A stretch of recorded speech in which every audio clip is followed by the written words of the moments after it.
Magkano ang gusto mong kitain sa real estate? Tama ang narinig mo. Ikaw ang magdedesisyon kung magkano ang kikitain mo sa negosyong ito. Target mong kumita ng 30,000 to 100,000 pataas kada buwan? Posible yan sa real estate. Nakabase sa galing at effort mo ang pwede mong kitain. Mas malaking income target, mas malaking effort ang kailangan.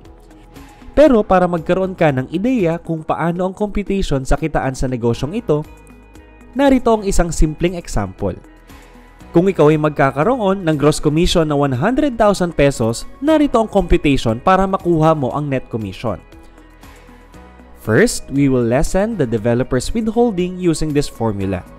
After that, also from the 100,000 pesos, following this formula, we will get the VAT na maliles din sa iyong gross commission. Mula dito, makukuha na natin ang iyong net commission with this formula. Ito ang kabuuang commission na iyong matatanggap partially. By the way, ang basis ng commission computation ay ang net selling price. Ito ay normally ipinapakita ng developer sa kanilang reservation document. Dagdag pa rito, maaaring magkaroon pa ng additional tax depende sa ipinatutupad ng Bureau of Internal Revenue o BIR. Muli, nakabase sa iyong sipag at effort ang maaari mong kitain. Mas maraming mabebentang real estate properties, mas malaki ang makukuha mong komisyon. At sa mas malaking komisyon, mas makakaasa ka sa mas consistent na partial releasing nito tuwing Biyernes, ang ating commission releasing day. Kaya mo bang kumita ng 6 digits monthly?